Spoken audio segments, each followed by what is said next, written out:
Today's Encore presentation features two special heart parents. One is Frank Celeskey, the other is Alysanne Crymes. Unfortunately, and quite unexpectedly, on May 14, 2016, Frank Celeskey passed away.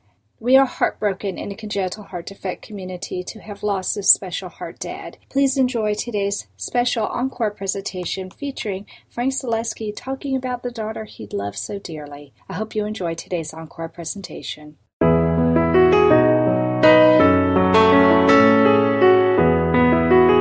Welcome to Heart with Anna, featuring your host, Anna Jaworski.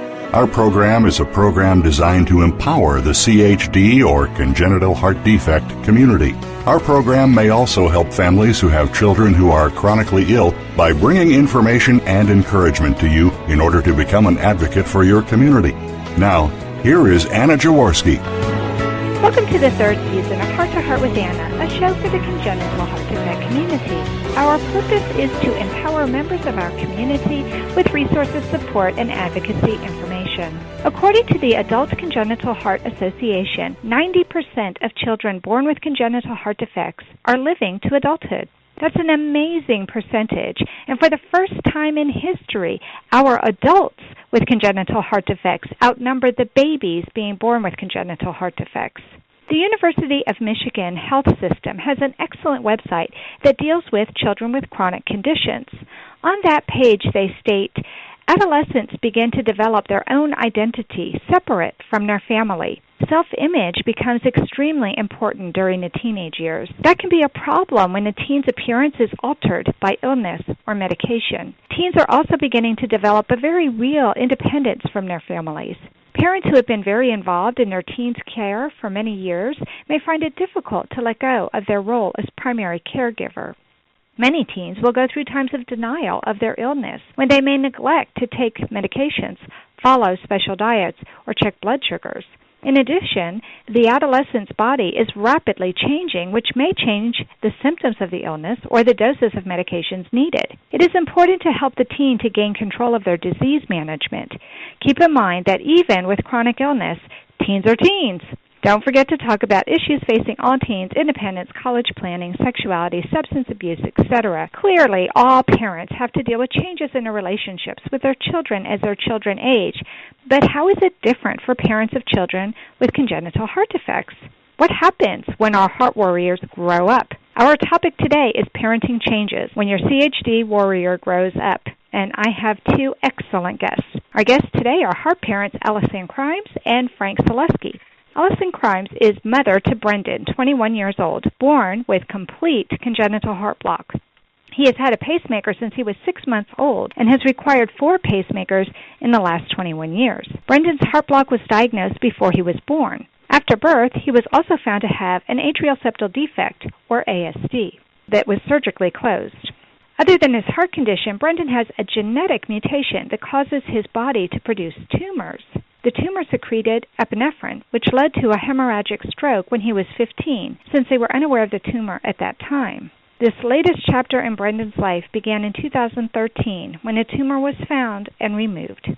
Since then, he has been monitored for further tumor growth at the National Institutes of Health. At the present time, he has a very small metastasis on his hip bone. His current diagnosis is almost impossible for me to pronounce, so I'm going to let my good friend Alysanne pronounce it. I'm going to try. Is it pheoparaganglioma syndrome? And he is stable. What do you think, Alysanne? Welcome to Heart with Anna, Alysanne. Did I get it anywhere close?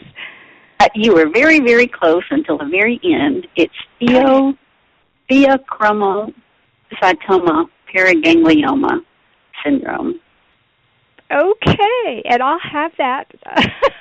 I'll have that on the website. That'll be part of Alysanne's bio. So for any of the rest of you out there who have this syndrome, you can see how it's spelled, and maybe we can even put a helpful link to the National Institutes of Health or someplace, Alysanne, you're a librarian. I'm sure you can give me a good link that we can put on the website for other parents who might have children who are dealing with this.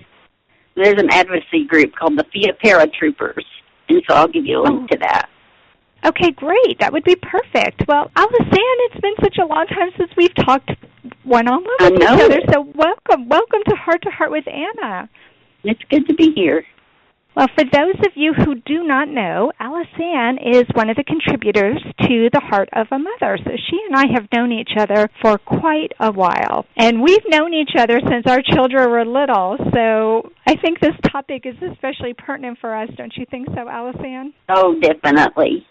Transitioning to being a parent of a child with a chronic illness to being the parent of an adult with a chronic illness is so difficult without having to deal with an entirely new illness to boot. I don't know how you're doing it, Alysanne. Can you tell us how Brendan has reacted to this new diagnosis regarding him learning to be an advocate for himself? Well, Brendan is a very, very laid-back person. He has never acted like he was any different from anybody else.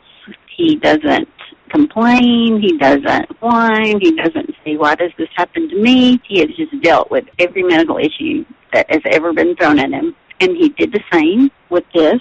And it was discovered during a time when he was transitioning from the care at the Children's Hospital to an adult hospital because he was right at almost 21. We had just transitioned his heart care when the tumor issue came up. And so he really didn't seem to let it bother him at all. I don't know if he hides his emotions. I think as the process went on, in the beginning, they found a small mass. They didn't know what it was. They waited 3 months. They did a CT scan. It was still there. It hadn't gotten bigger, hadn't gotten smaller. He didn't act like it bothered him. But then he used to have a PET scan. And they did the PET scan, and it lit up, as well as a lymph node close to it. I think maybe as the process went on, he got a little more stressed, but he didn't seem to worry about it. And then they still didn't know what it was. And I remember calling him and telling him we're going to have to do a biopsy. And he seemed a little nervous about it, and he just said, they still don't know what it is.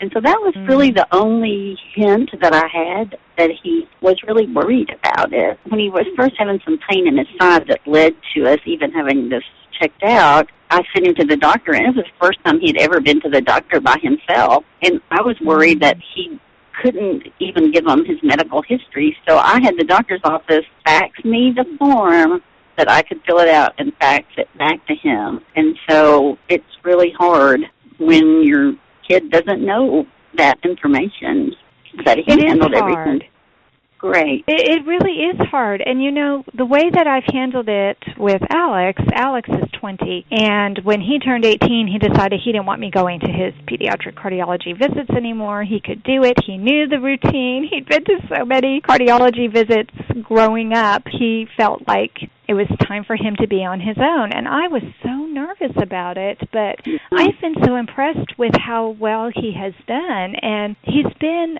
able to acknowledge that I'm the record keeper. I'm the one who is the binder with all of his material, or multiple binders with all of his information. And so he's so sweet about, he comes back and we'll sit down and he'll tell me what the doctor said. He hands me any paperwork the doctor has given him and asks me to put it in his file. And just recently he had to see a new doctor for a new problem. I actually got the last couple of appointment notes that he had given me, and I said, this may be helpful for your new cardiologist. And I just verbally went over his history with him, and I don't know that he appreciated it a whole lot at the time.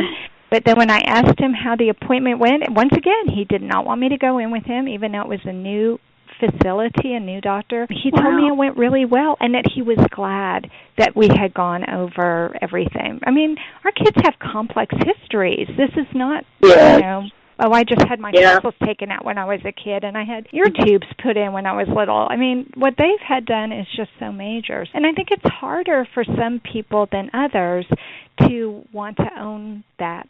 Yeah, Brendan always, when the doctor asks questions, he always looks to me to answer. And so I've started let him answer and then fill in details as we go along. So that's kind of my first step at trying to do a better job.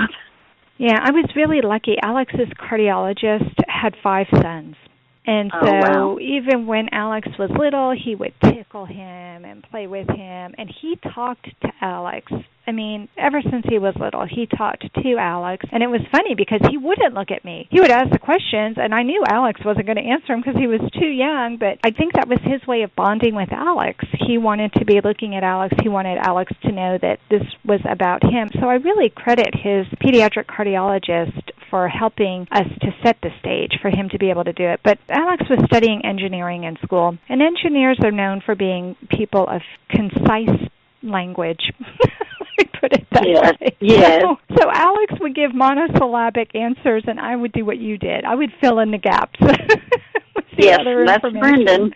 Yes. I think that's a lot of kids. And plus, I think it's easy to get intimidated by the doctors and to be a little bit nervous because you don't want them to find something new. I think I get nervous before his appointment. I'm always waiting for that other shoe to drop. And I don't want to be that way, and I try to pray for myself to be stronger and not be like that. But there's a part of me, and we didn't find out in utero like you did. So it was a complete shock to us to have a child who had something so very, very wrong with his heart. But it sounds to me like you're in the process, and this is something that takes years, getting our kids to learn to be advocates for themselves. And I just think it's really tough, and I think having a brand new diagnosis in his adolescence just confounds the situation for him, wouldn't you think?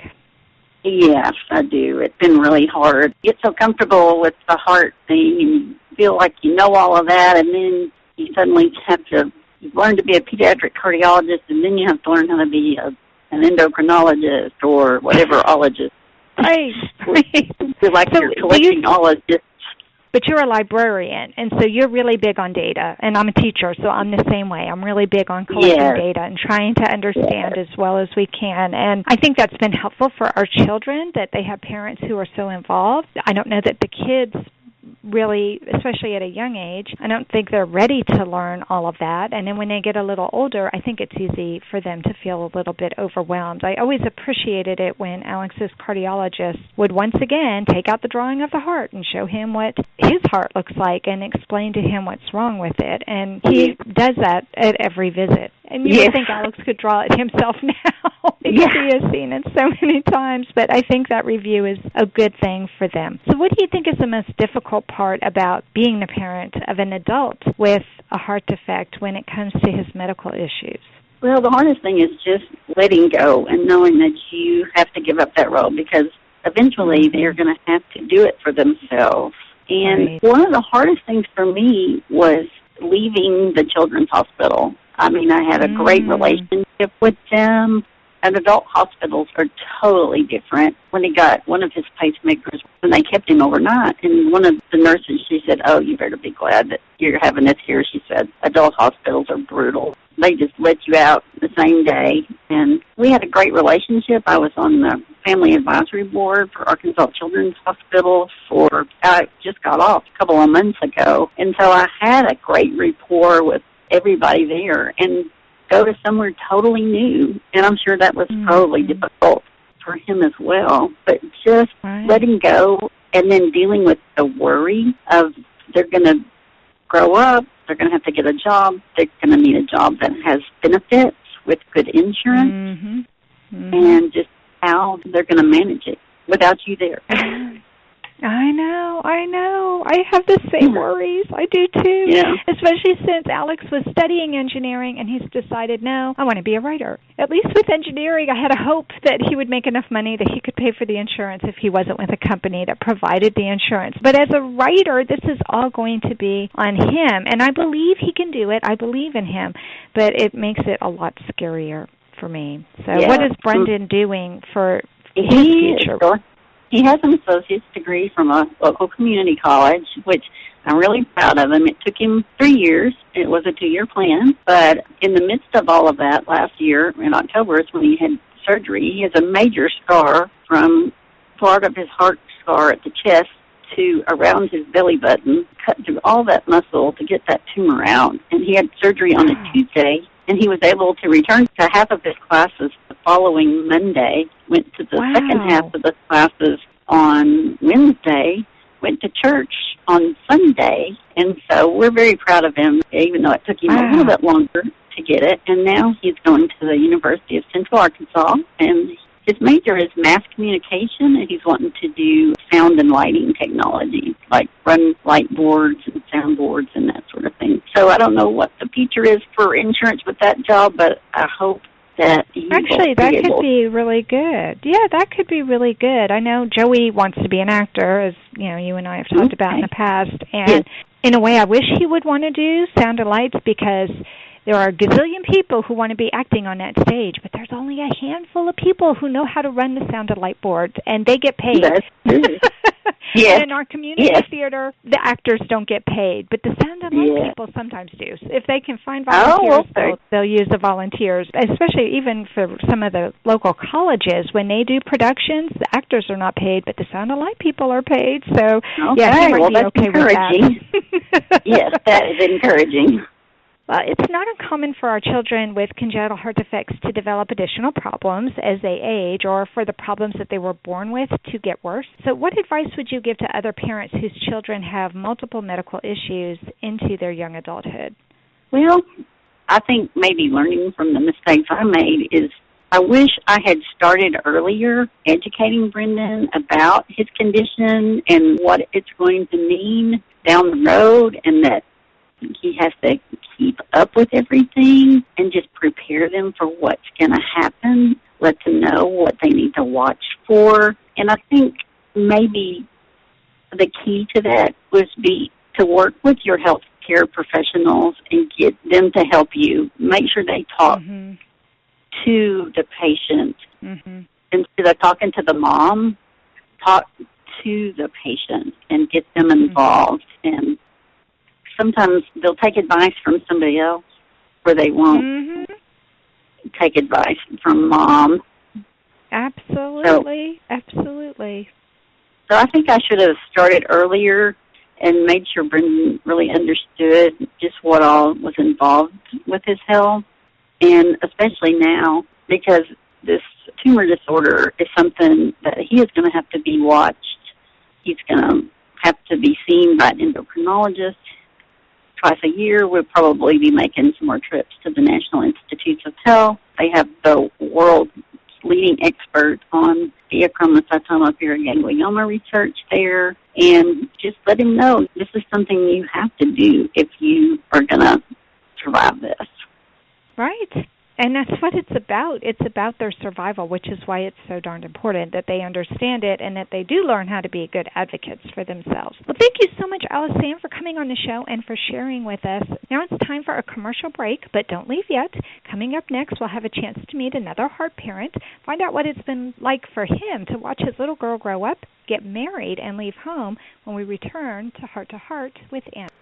Anna Jaworski has written several books to empower the congenital heart defect, or CHD, community. These books can be found at Amazon.com or at her website, www.babyheartspress.com. Her bestseller is The Heart of a Mother, an anthology of stories written by women for women in the CHD community. Anna's other books, My Brother Needs an Operation, The Heart of a Father, and Hypoplastic Left Heart Syndrome, a handbook for parents, will help you understand that you are not alone.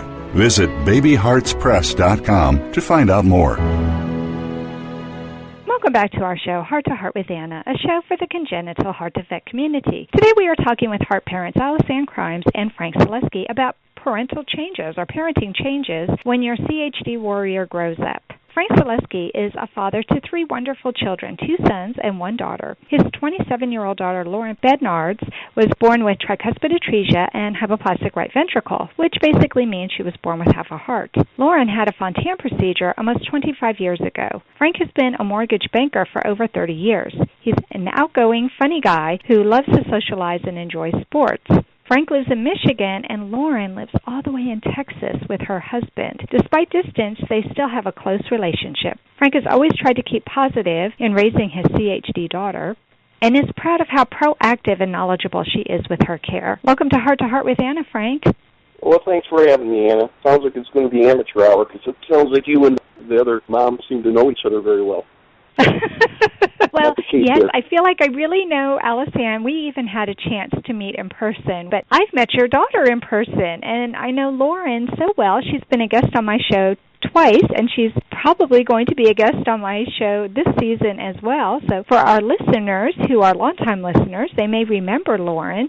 She was on our show, The Post-Traumatic Stress Disorders, Anxiety, and Survivor's Guilt in the CHD Community, which was in Season 1. And in Season 2, she was in the Adults Congenital-Heart-Defects Survivors Finding Love episode, which I absolutely loved. She did that with Jenny and Nick Busta, and she and Chris were both on. It was such a great episode. So I feel like I really know Lauren, and I kind of feel like I know you tangentially through Lauren. And we all know that she has been dealing with anxiety as she has grown up, and that she also has a wonderful, loving husband, Chris. So my question to you is, what was the most difficult event that you had to deal with in watching Lauren grow up and start to take control of her own health issues? Well, it's very difficult to put your finger on just one thing, but I would have to say one of the few times I did worry about her was when we were going through a divorce, my ex-wife and I, and she started to withdraw a lot. She started to get depressed a lot. She started to stay in her room, became kind of reclusive, and she wasn't interacting with her friends. And then she called me one day and said, "Dad, I want to drop out of school." And then I started getting concerned, and I said, "Lauren, maybe you need to talk to somebody. You should probably go see a counselor and or a psychiatrist and or a psychologist." And it's very difficult when you hear those things, because as she was growing up, she was very interactive, and just like the other caller's son, she rarely ever showed that she was sick or hurt or anything was wrong with her. In fact, her friends used to say, "Oh, geez, you know, you say you only have a half heart, but you go bowling and you do this and you do that." So, I can't imagine her being depressed. That must have been so scary for you. It is, because we went to a couple classes together and found out it wasn't uncommon to suffer depression and anxieties and that, like you were just saying. You know, it's common. You worry. She worries about waking up every day. Is she going to die today? I couldn't imagine going through that. You and I probably can't relate to that. Not to the degree they can. No. Right, because no. as you know, she's going through another issue right now. Yeah. So. Yes, so it's so perfect for both you and Alysanne to be on, because, yes, Brendan is going through this issue with the tumors, and Lauren has her own issues that she's going through that are not heart-related necessarily, but these kids with Fontan physiologies, which is what Alex and Lauren have, they do tend to, as they get older, start to develop some other problems, and that can be worrisome. Can you tell me what it was like to watch Lauren get married and then move so far away from home? Well, I have two other children, and to say it was a lot different for her to move away, I would be lying, because my youngest son lives in Texas, and it's hard on me because he's only 16. But that being said, I knew Chris. That was my girlfriend's nephew. We introduced them. I think we talked about this. And, in fact, I lived with them for a while. When the economy crashed and things went bad, I had to live with them. I got to know them very well. I think it's always difficult to watch your kid leave the state, but Lauren and I talk probably 2-3 days a week, a half hour, 45 minutes, and we try to keep in touch and try to keep it light and try not to talk about anything but good things except when we have to. But it was difficult. When you have somebody watching your daughter that cares as much as you or more, it's a comforting thought. Yes, and he's so knowledgeable, and if he doesn't know, he's not afraid to go look up the answers, which I really, really appreciated. He is not afraid to be an advocate for Lauren, and that has to make you feel a little bit better. Yes, and as you know, it never goes away, and I miss her a lot of times, and you know, you hang up the phone, and you know, geez, I wish I could jump on a plane and go give her a big hug and kiss, and can't do that. It's not easy. But then I see some other people struggle with relationships with their kids, that they live in the state and they don't talk. So I'm right. You know, you got to always look at the thing half, instead of half empty, half full. And she may not be in the state, but her and I talk, we communicate, we like each other, we love each other. Oh, she's still a daddy's girl. I mean, it's just so clear. In fact, for our listeners, I usually ask my guests to write their bios and send them to me. And in this case, Lauren wrote her dad's bio. And I thought that was you're so turning sweet. me in, are you, huh? I thought it was so sweet that she said, "Oh, I can do this." Of course, who knows you better than your kids, or at least who thinks they know you better than your kids? But I just thought that was so sweet. As you know. Yeah, And she just adores you. She adores you. She was so excited that you were coming on the show. So now my big question for you is, how has your role as a parent changed regarding the care that you have provided Lauren in the past for her heart and her other health conditions? Let's put it this way. From the time they're children to the time they grow up, you're always there. They scrape in, you're there. She goes for her annual checkup, you're there. You're listening, you get first-hand information, you know exactly what's going on. And if you don't, her and I used to talk about it, but now I sit by the phone, and if she has something going on, I got to wait for her to give me a call. And it's like you were saying, it's kind of like you get these little anxieties. I hope it's not worst-case scenario. And, you know, it's never easy to sit there and wait, because you prefer to be there in person, like you were saying, you and your son. He wants to go by himself. Well, Lauren, while she lived here and up till she met Chris, wanted me to go there all the time. Be her sounding board or listening board, and maybe I heard something she didn't hear. Right. That's what I tried to explain to Alex. I wish you would tell Alex that for me. Because he didn't want me anywhere in the room, and he feels that he's a better advocate for himself when he's the only one there. And I can get that because I tend to be loquacious, and I develop a rapport with the doctor right away, and maybe that makes him feel a little bit shy. I don't know, but... Well, I don't know if you know this, but Lauren's also had 4 eye surgeries, just like a lot of other heart patients. You mentioned this meditative, I can't even pronounce what she was talking about, but... I can't either. No, you don't. People that have healthy kids don't understand why Lauren has a heart condition. When she had her eye procedures, they had gazillion of doctors there just to put her under to do eye surgery. They were scared to death that she would die of a heart attack. I mean, yeah, the anesthesia is a totally different monster with our kids with heart defects than it is for a person who's heart healthy, and it is scarier. So you're right. I think that does produce a little bit more anxiety in us parents because we know that things could go wrong, and we're hyper alert and we're hyper vigilant when it comes to our children because, like you said, we were there to kiss their boo-boos. We were there to go to every single cardiology appointment and every single hospitalization at the point where the kids don't even remember. We were there. And so I think it is harder when you're having to sit by the phone and wait, or when you're in a different state and you know that everything is up to them to be able to convey to the doctors, and you just hope that these doctors are competent enough and that they know enough, that they have enough experts there just in case something does go wrong. It's really scary. On that note, I don't know if your listeners know this, Lauren and Chris may be the 2 most educated heart patients I know. They go into these doctors and almost give them an interview. You know, that's I'm going, oh, these guys are going to have a hands full. If they don't know the answers, Lauren's going to get skittish. Right, that's what I meant about Chris being such a great advocate. The 2 of them together, and they were so cute on the show that they did with Jenny and Nick, they did convey how I really feel that maybe the girls' heart defects, because in both of these cases it was the women who had the heart defects and the men are heart healthy, but they became very strong advocates, and I think it made them stronger couples. Those 2 couples are just really amazing, and the way their husbands are there for them and have done the research and have been by their side through everything. It's really, really inspiring. But to deal with the fact that your spouse may not wake up one day or may die on you one day, and then they got to have a major operation and they die at 40 years old, I don't know if I could deal with that. Yes, you can, because you did it already. I'm sure the doctors at one point told you that you could lose Lauren. You didn't just give up on her. You were there by her side the whole time. So you do know what it's like. It's not the same when it's your daughter as it is if it's your wife. I understand that because you choose your wife and God blesses you with your daughter. But you did make that choice. And I have a feeling if something were to happen to your girlfriend that you're with right now, you wouldn't make yourself scarce. You would be there because you've already proven that you could handle living with somebody who has a chronic illness. But that they found people who knew ahead of time and were willing to stay with them and are willing to be there for them, I think that is pretty amazing. Nick Busta has a wonderful blog, a video blog that he's putting out that talks about loving someone with a broken heart. And if you haven't had a chance to see it, I'll make a point of putting that link on this show again, too, because I think it's really amazing, and it speaks directly to what you and I were just talking about. We only have about 2 minutes left. I can't believe how quickly the time has gone, but I have so enjoyed talking with both of you.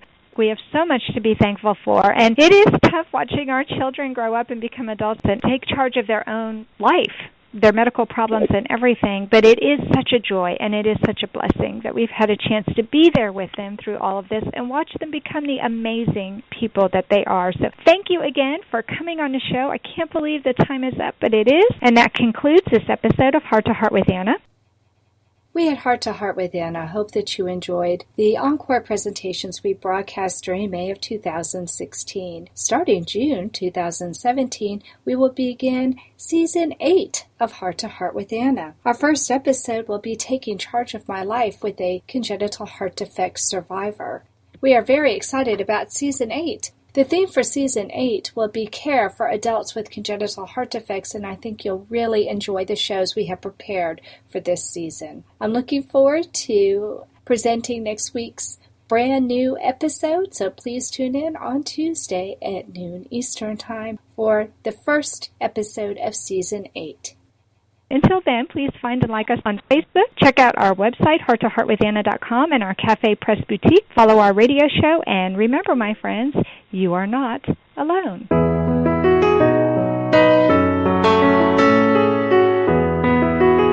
Thank you again for joining us this week. We hope you've been inspired and empowered to become an advocate for the congenital heart defect community. Heart to Heart with Anna, with your host Anna Jaworski, can be heard every Tuesday at 12 noon Eastern Time. We'll talk again next week.